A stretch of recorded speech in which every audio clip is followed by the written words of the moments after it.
And we are live. Welcome, mystery and thriller fans. I'm your on-air host, Sara DiVello, and I am so excited to host internationally best-selling author Lemony Snicket live and in the flesh today. What? Next reading is Danielle Handler, here to spill the tea, as the cool kids say, about his brand new book, Poison for Breakfast. Danielle, Lemony, welcome to Mystery and Thriller Mavens. Tell us about this book. Thank you. I'm very happy to be here. It's very kind of you to have me. Yay! It's very nice to meet you. It's very nice to say hello to random people who are watching someplace. I can't see you, but I know you're there. Yay! Hi, how are you? Yes, Poison for Breakfast. I happen to have a copy of it here too. It is a new book. There's the author's name in gold.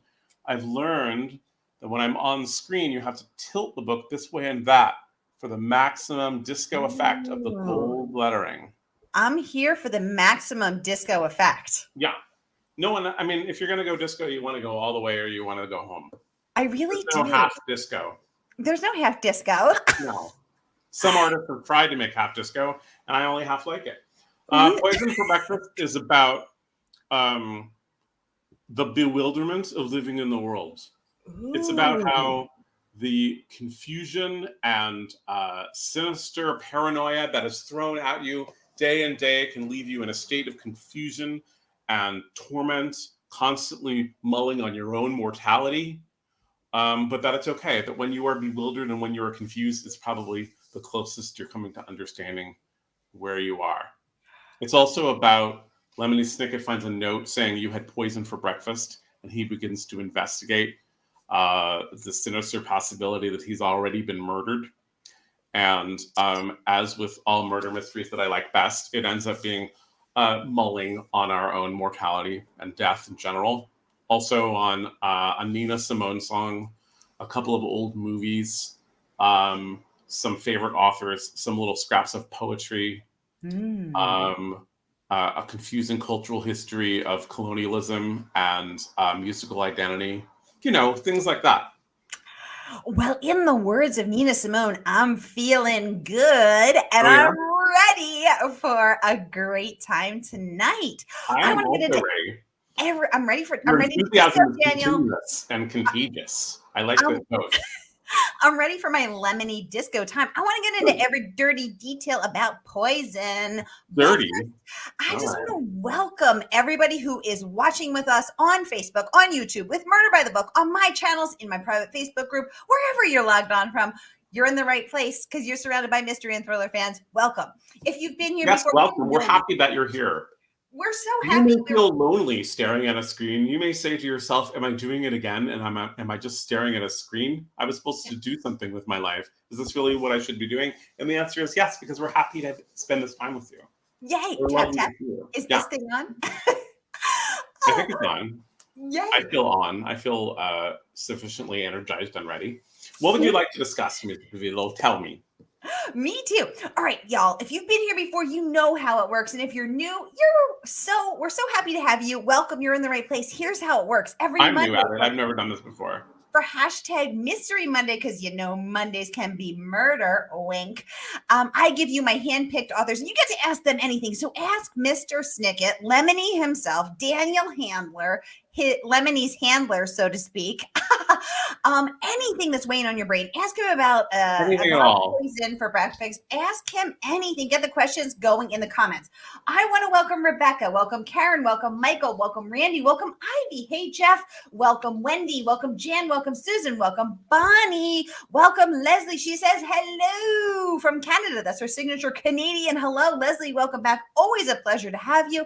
Yeah. Lori Lee says hi, Sarah. Hi, Daniel. Lori Lee. Hi, Lori Lee. Mystery and Thriller Maven members there. Good to have you ladies with us tonight. All right. So any questions you have for Lemony, for Daniel, for Mr. Handler, get them going in the comments and I'll get them right over to you. Hey, Brenda, good to have you. Now, I'm going to kick off. Daniel, why are you so obsessed with death? Why are you bringing us down? Is it bringing us down? I think from the moment I knew that our time here was limited, it became something of interest to me. When I was young, I liked to read about terrible things or the possibility of terrible things happening. Ooh. I liked to, brood on time passing. Yes. I like to take pauses in the middle of sentences so that we could all think about death just a tiny second. And so when I started writing, particularly for children, I thought that examining in a mock miserable way the inevitable passing of time and the defeat of all human effort in the face of our own mortality just seemed like a good time to me. Ooh, well, I am a brooder, lifelong brooder. I was a broody little kid. I was a kid who worried about time passing, who worried about death, who Oh worried yeah? about, What made you feel better when you were brooding? I was pretty much inconsolable, but Oh, eventually I really? would, yeah, I would just sit and brood and think about about the weighty matters of life. I like Um, thinking about that. I like thinking about you as an inconsolable child. That's a great I ad. really was. I was like, we're all gonna die, and everyone was like, "You're 7, calm down." Yeah. But where are some of those Leslie, people now? Dead. That's where ex- some of them are. Some of those exactly. people who told you to calm down are now dead. Yeah, exactly. That serves them right. Leslie saying she's dark as well. Leslie, spill the tea. Why you so dark, girl? So Lemony, It's Canadian. I Daniel. think it comes natural to Canadians to be dark.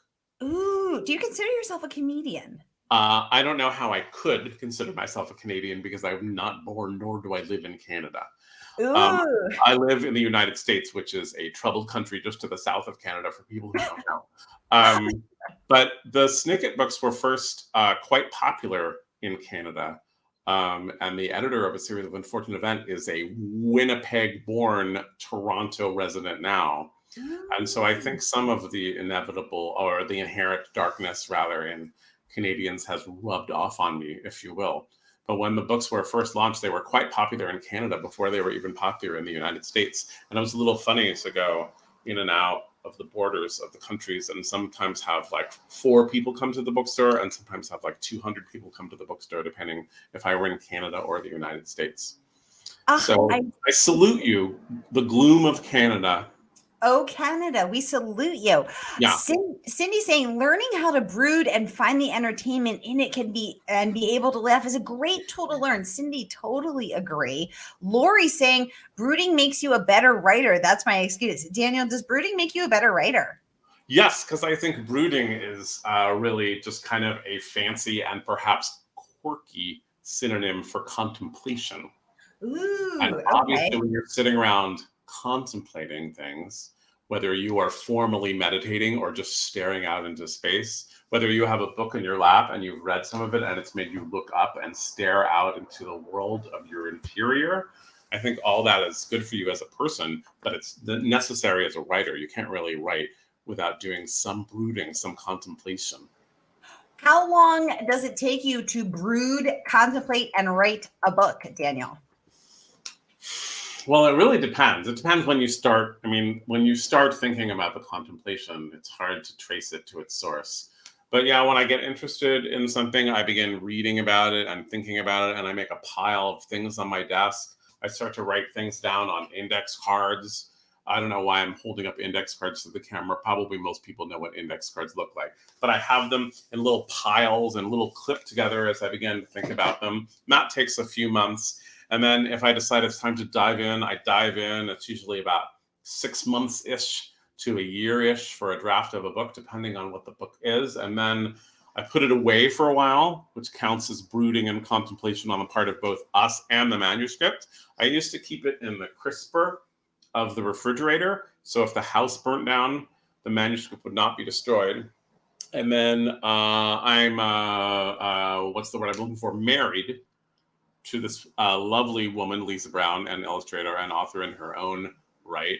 And she and I had I would say something of a tense conversation about whether the crisper in the refrigerator is for manuscripts or is it for vegetables? Is it for manuscripts or is it for vegetables?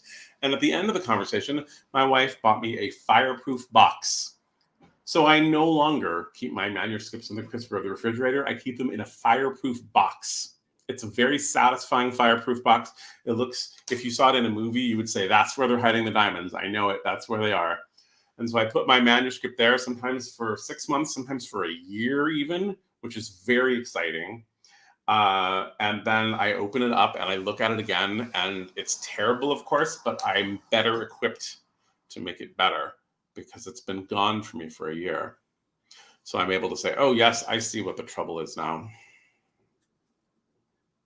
Wait, so it chills in there, pun intended, for a whole year, and then you take it out. And Then I take it out and I read it and I think, oh, yes, now I see how to make it better. Whereas if I went right to the second draft, I wouldn't know what I was doing. Yeah. And now the crisper is for vegetables and the fireproof box is for my manuscripts in contemplation. Where do you keep the fireproof box? I keep it in a little closet.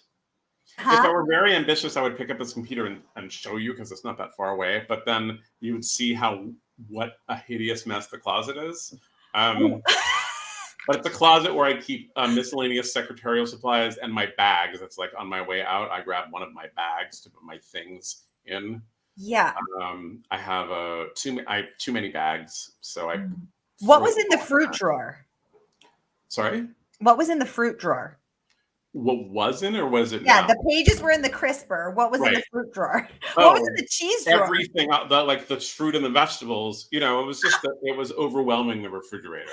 Oh my God.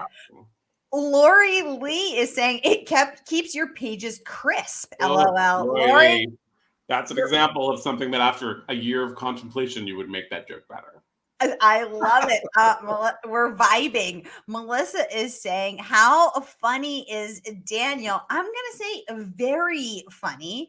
I am still. Watson. I'm looking at Melissa Watson and she appears to have an alarming face. I hope that's the face of her dog. Melissa's here all the time. She's a top community member, and I always say I love popping her comments up because I love to see her cute little dog. Oh my gosh, it makes me so happy. Yeah. I love dogs. So Danielle, you have a dog? I do have a dog. She's at REM 5 right now, napping at my feet. My dog is napping in the ray of sunshine over there. Yay! Cindy says you collect a brood of index cards. So Danielle, I like an inventive collective noun. Well done, Cindy Bailey. Cindy's going to get an A. I'm going to call the Oxford English Dictionary, see what we can do, see if we can get you in there. I love it. So Danielle, kicking it old school with the index cards. Do you write in Microsoft Word? Do you write in Scrivener? What do you? Are you writing in longhand? Wow. Uniball pen. The whole draft. That's what went in the crisper. Yeah. Wow. Okay. Yeah. So I write with a Uniball pen and a legal pad, and then when it feels time to type it up, I type it up. But I like to write longhand. I started doing that when my wife and I had, what's the word for that? A baby. We had one of those babies. You guys ever had those before? And so they're very cute when they're born and distracting. And so I started to write outside the house for the first time because otherwise all I wanted to do was kind of eat the baby all up. And so I started writing in libraries and cafes. But what I realized was that if you drink a continuous pot of green tea and perhaps some sparkling water, and then you are writing continuously on your laptop, then you need to use the restroom every so often. And what do? If you bring the laptop with you to the restroom, you look creepy.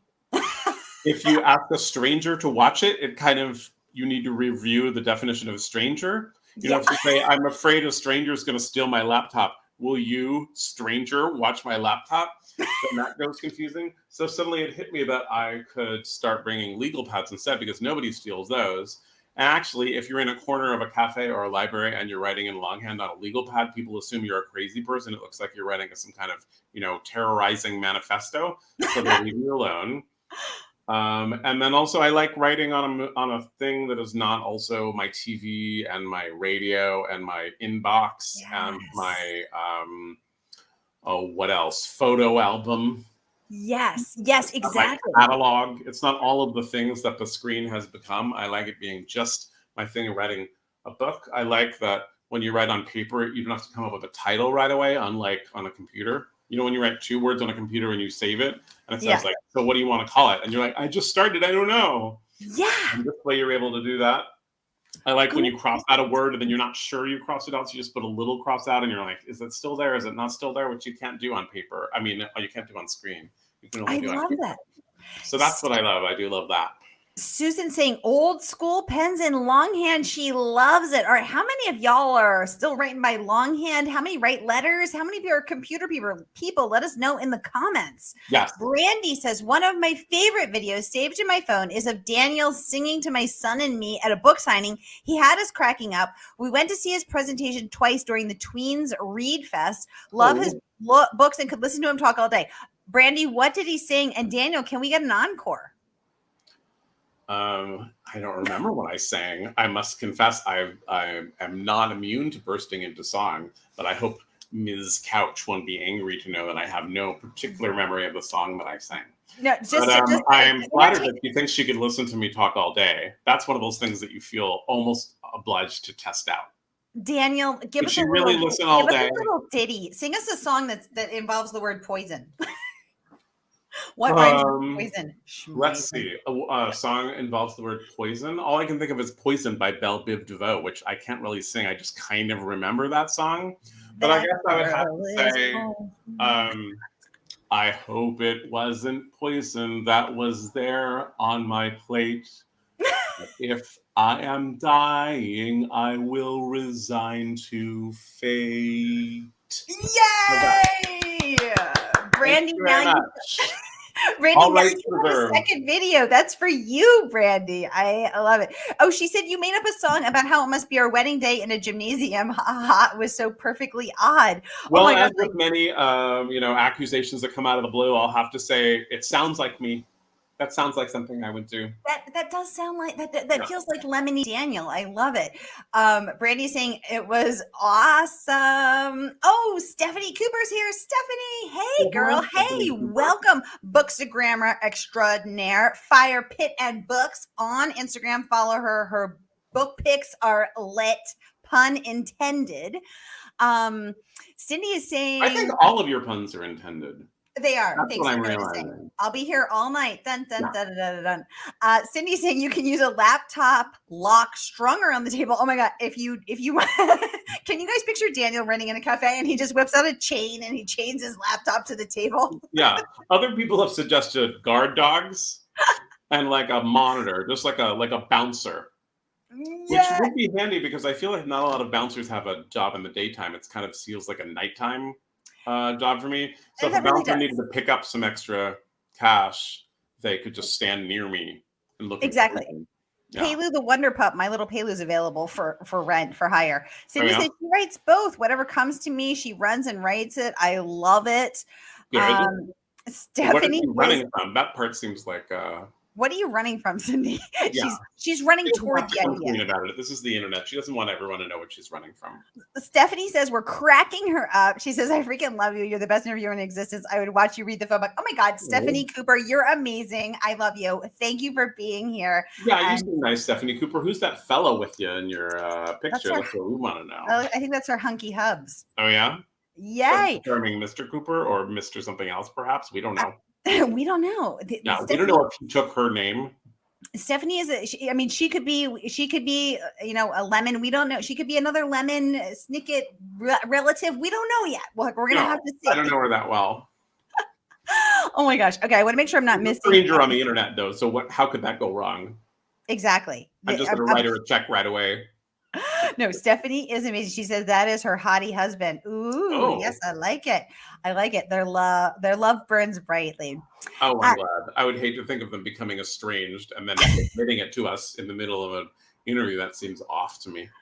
Daniel, Emma Jean Russell Williams in The Guardian wrote about Poison for Breakfast, that this little book feels like opening a window to let in air and light, filled with curious information and powerful feelings, humorous, sad, meditative, and rapturous. That's nice. How do you capture all of those emotions? Let's talk craft. How do you get in there? How do you write a rapturous book? How do you write something that is full of powerful feelings? Because it's actually really hard to write powerful feelings without coming off cheesy, preachy, or downright annoying. Give us the skinny. I will endeavor to do so by quoting a friend and a fantastic writer who I recommend. Her name is Michelle T. T-E-A, as in the beverage that you occasionally drink or drink all the time, depending on your personality. And she always says about writing, you have to make a mess and then you have to clean up. And so I try to make a mess with my index cards, make a long, wild first draft where I put everything possible in there. I don't hold myself back at all. And then when I pull it out of the fireproof box, then I start to clean it up. But I think you have to do both things. I think you can't cut out either things. You can't cut out making a mess, and you can't cut out cleaning up. Those are things you can't do. Ooh, interesting. Okay. What gives you the ideas for your books? They're dark, they're intense. Where did the idea for Poison for Breakfast, where did the genesis of this idea, the nucleus, where did it come from? I was trying to convince a child of my acquaintance to eat an egg. There was a long section about eggs, a very opinionated section in this book about eggs. I think eggs are very important. And so I said to this young person, please eat this egg. It's not poison. And the child said, well, the thing is, when I'm done eating this egg, I will be closer to the moment of my death. So actually it is poison.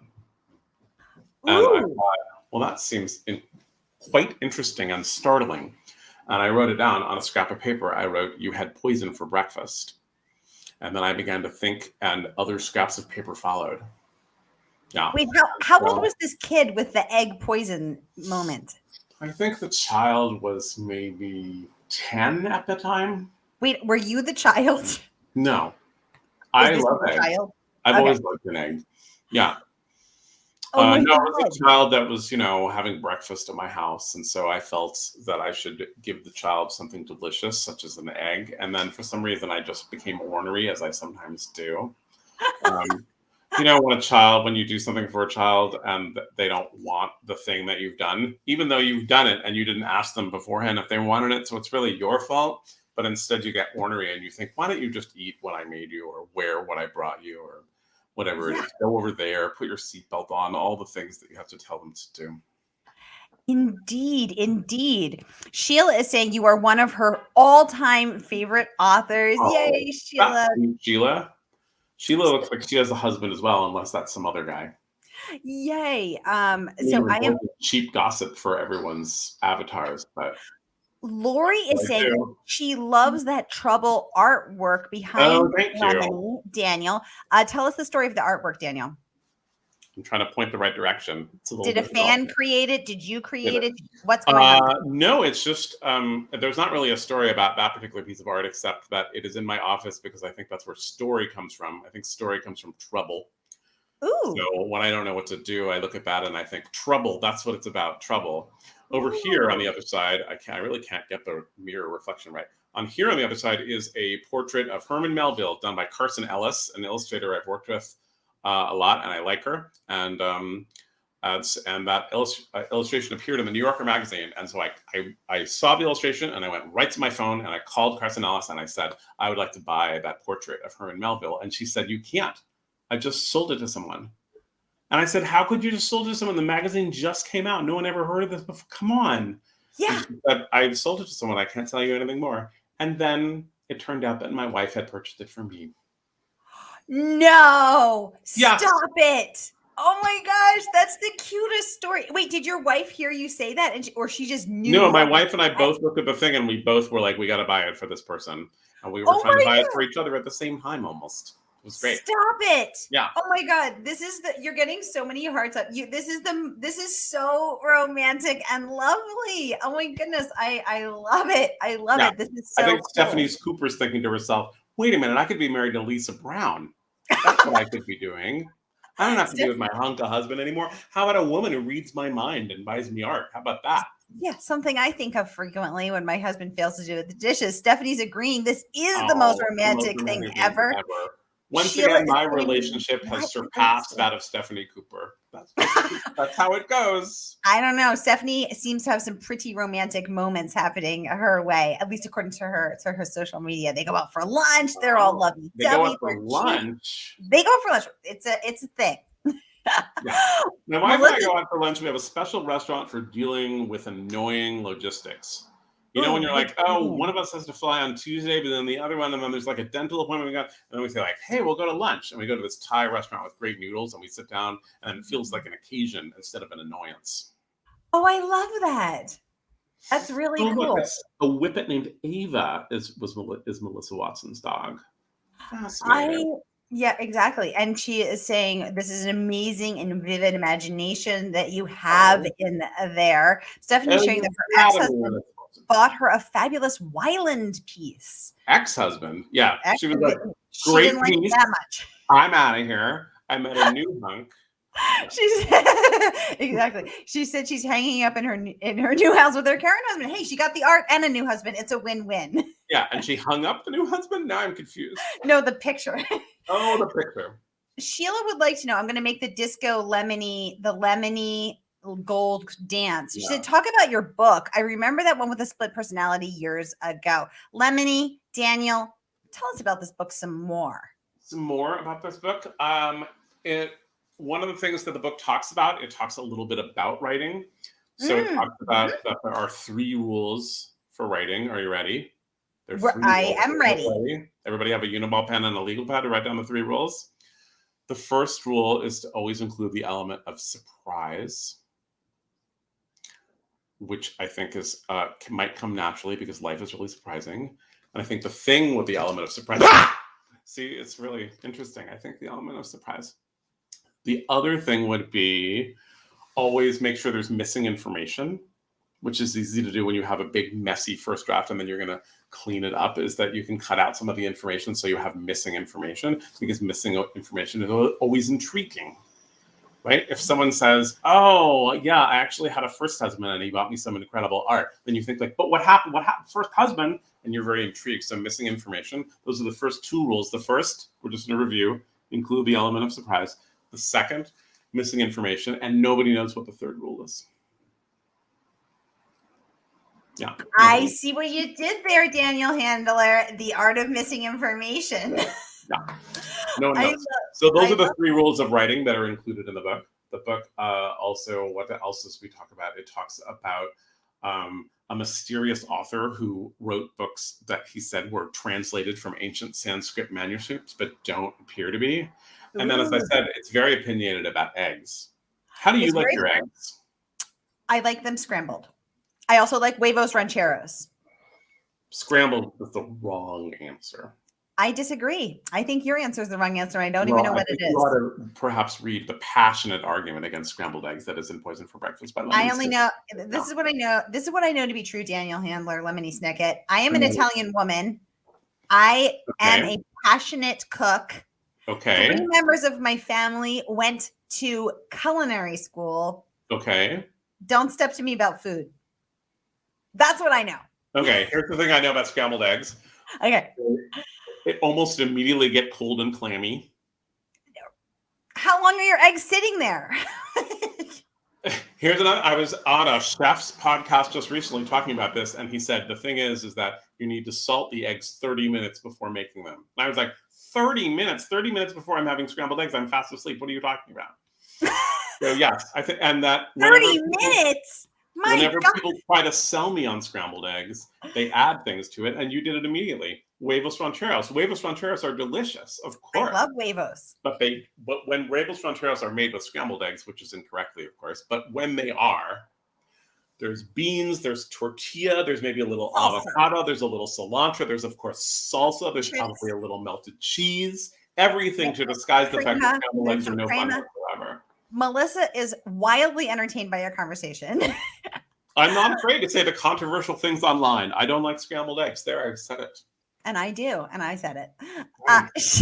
Sheila would like to know about your book. She said she's thanking you for the information from writer, from talking about craft of writing, talking about writing. But she says, "I'm a reader. Tell us something about your book for readers, just for readers." For readers, well, there's I'll say a digression about famous philosophical conundrums that are ably illustrated here by Margot Kent.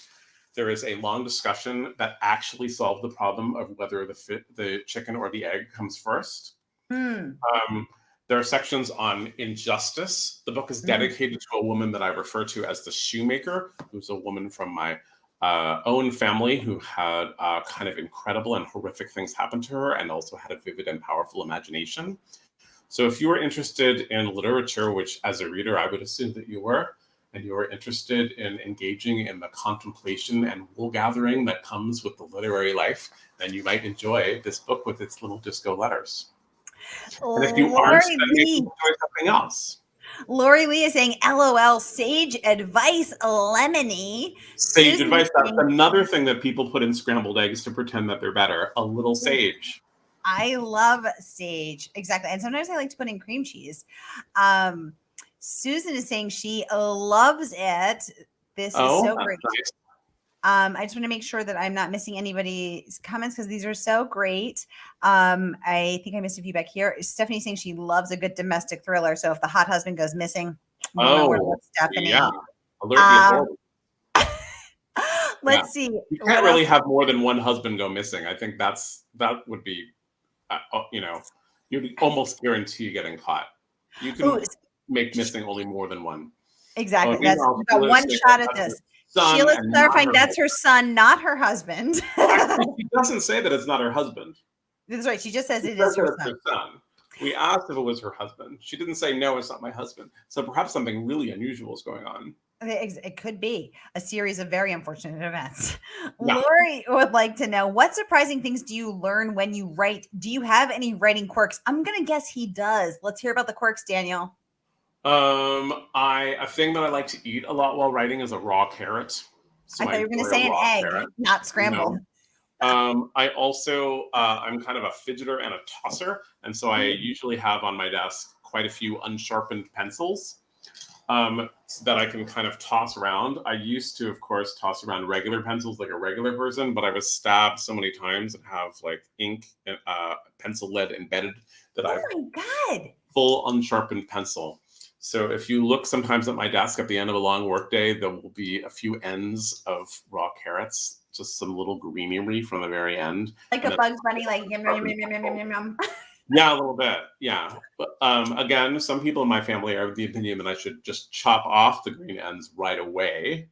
But some people are saying, but what if I'm in the middle of a paragraph and I just need another carrot and I run and go get one? How many do you eat per day? A lot. I would guess I eat 7 per day. 7 carrots per day? Wow. 7 raw carrots. Yeah. Okay. Or did you say words? I don't know how many words I write a day because I write them on a legal pad, but I write about, I would say 7 or 8 pages on a legal pad every day when I'm writing. I write a lot because I'm trying to make a mess and then I'll clean it up later. Fueled by 7 raw carrots. Yeah. Okay. This is good to know. What about anything weird that you discover or anything that you discover at all whilst writing? I mean, mostly I discover what the book is. I think the book is going to be one thing, and then it is always kind of another thing. So you don't plot? I do plot, but I consider the outline kind of like a warm-up thing to do. Actually, whenever I say outline, you know what I think of? I think of that chalk drawing that they do around a corpse, like a police procedural. That's the kind of outline I picture. And then I always think, well, that is an outline because it tells you how the story ended. There's the dead person on the sidewalk, but it doesn't really tell you the whole story. So you have an outline, so I kind of know where I think I'm going. But then I also know that you have to, you have to let things go a little wild. Tom Waits says about creative energy that you can't get all of your chickens lined up in the yard. The only way to get all your chickens lined up in the yard is if they all die of heat exhaustion. You have to let some of them run around. You have to have a little bit of wild running around. Are your chickens running, Danielle? I don't really have chickens. We're having actually a small rodent drama in our backyard here in San Francisco. So I'm glad that we don't have any chickens because that would make the whole thing even more noisy and alarming than it already is. We already lost our Meyer lemon tree. If anyone's out there, they can pour a little out for my lost Meyer lemon tree. Oh, to the lemon tree. Yeah, the rats they love the Meyer lemons. And so they ate them all and they wouldn't stop. And so the tree was a victim. Yeah. No matter how many we tried to gather ahead of time, no matter how many Meyer lemon sidecars we made when the cocktail hour came rolling around, still the rats won the day. Wow. Still the rats won the day. Yeah. People are chiming in on their egg thoughts and I'm here for it. Benedict says, Sheila, and you know what? I love eggs, Benny. Cindy is saying poached and soft boiled. There you go. Bailey's my breakfast day. I love poached and I make a very good poached with the whirling white vinegar vortex and I make a really good hollandaise again. Oh yeah. How about a zabaglione? It seems like you would make a good zabaglione. Exactly. I can do it.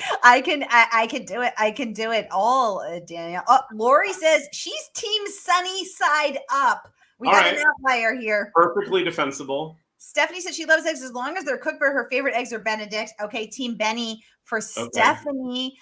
Sheila says cook by relatives occupation is not a thing. Isn't it? I don't know, Sheila. You haven't been to my house for dinner yet. Yeah. Salt on eggs is pukey, says Stephanie. Is blah. Yeah, she's very opinionated on this egg issue. I like it. Cold scrambled eggs is a horrible way to go. Horrible. Says she's When you eat a tablespoon of cold scrambled eggs, you don't recuperate for about 3 weeks. That's medical advice from Lemony. Yeah. She says she's in California. She loves huevos. Stephanie, huevos are so good. Sheila's saying Daniel's the American version of Jasper Ford. I don't know who Jasper Ford is. I'm going to have to Google that right after this. He's a lovely author. I have to think about that. Does this resonate, Danielle? Well, I don't know him personally or anything, but I enjoy his work. And maybe, I don't know. I'll have to think about that. I'll have to think about that later. I don't want to think about it now. I'll think about it later. But I do like that he has 2 F's at the beginning of his name, which makes it a good crossword answer. Well, get ready for this. Melissa says scrambled cream cheese and scrambled eggs is awesome. Team Sarah. Ooh, thanks, Melissa. I knew I liked you. Ava would be ashamed of you right now. No, Ava and Paleo are right now. No. Stephanie says, what the Whip it. WTF? Oh. Who is this guy? Stephanie, welcome to the man, the mystery, the enigma wrapped in the mystery that is Lemony Snicket, that is Mr. Daniel Handler. True.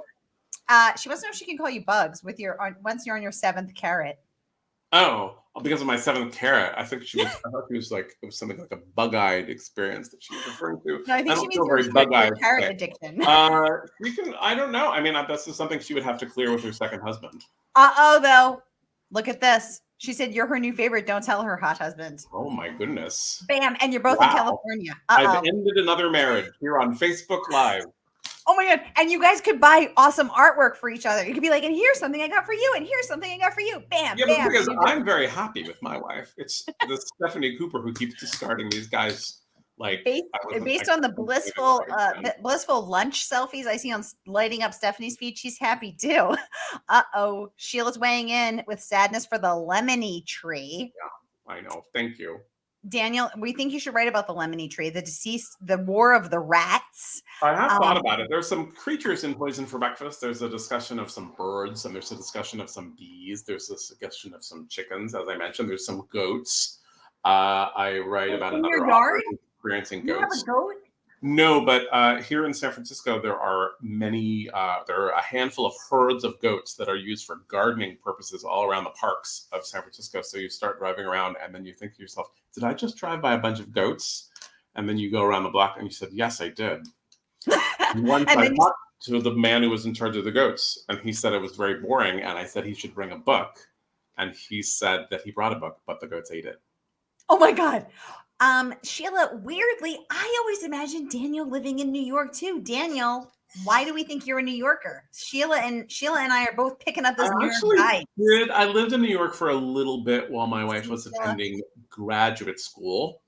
But I wasn't really into it. And then when we left New York, whenever I would go back to New York to visit, people would say, like, oh, you'll come back. You'll be back. They were like haunted trolls. Because right then, California had just banned smoking in bars, for instance, but New York was still like a cesspool of cigarettes everywhere. And so I would go visit my friends, and it would just be like full of smoke. And then we'd go to like one of those restaurants that's like not that good, but it's still $125 a person. And then they would say like, "You'll be back. You'll come back here." And I would think to myself, I'm not even think I'm going to come back after I go to the restroom right now. I think I might have to go. Lemony is last seen running back to his lemon tree. Sheila's saying, Daniel's writing somewhat darker than Jasper's. Okay. I would agree with that assessment as well. You heard it here first. Daniel, you got Abby Petrie wrote, "We are bewildered," Snicket says. "Despite this novel being written before COVID, this message resonates deeply in our present world." So you wrote it before. You anticipated the language. You anticipated the lost feeling. Well, or I just have it all naturally. Yeah, I wrote it. I had an unexpected window of summer when I wrote this book. I thought I was going to spend all summer a few years ago in Vancouver, where Netflix was filming an adaptation of a series of unfortunate events. I thought I was going to be there all summer, but then Netflix said, we're tired of you, Daniel. And so they pushed me away, and I suddenly had like basically the summer free. I felt like an 11-year-old. The summer free, what kind of grown-up has a free summer? And so I began to go to the library every day in Cape Cod, Massachusetts, where I was. And started to work on this book. I didn't know what it was. No one knew I was writing a book. It was a very secret and delicious feeling. Ooh. And yeah, and I put it away in a crisper for a while. And so by the time it was published, I was after COVID, but it wasn't written.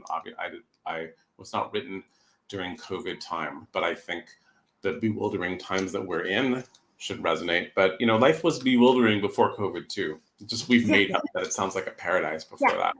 Exactly. Yeah. The longer it goes, the longer this period goes in history, the more people are like, oh, before COVID, there was free candy bars on every corner and a bird would just magically come on your shoulders. Everything was wonderful. But exactly. Exactly. Oh my goodness. Well, it looks like we are out of time, y'all, because this time has flown. Danielle, any parting thoughts, words of wisdom, things you wish I'd ask? What do you want to tell us? I would like to say that I find literature to be a lifesaver. I find holding a book in my hand and reading sentences that people have contemplated to be a life-changing and life-affirming event.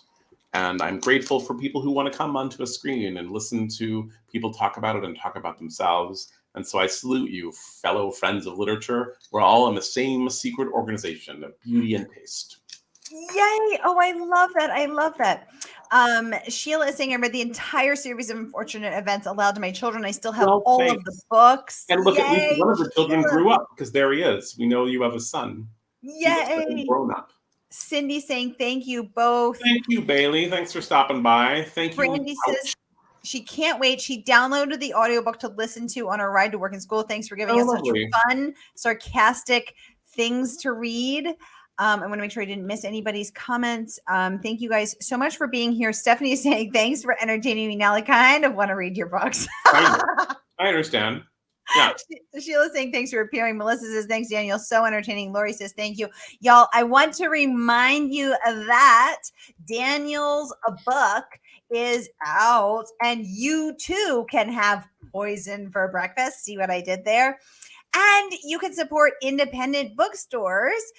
You can support this independent bookstore when you buy Poison for Breakfast here at Murder by the Book. So I am going to plop the link right here in the comments so you can click on it, and you too can be entertained by Danielle's wildly witty, wonderfully funny sense of humor. So grab it. It is right here. Stephanie is saying she's giving us hearts of fire up. And y'all, I will see you at 8 p.m. 7 Central, 5 Pacific, aka in 17 minutes with Amanda Giatisa. Oh my goodness. Look at the endless work that you do. Give it up for our charming host for all she does for other authors. It's quite affirming and delightful. Oh, thank you so much, Danielle. I appreciate it. It's been such a joy having you on. Have a great night, all.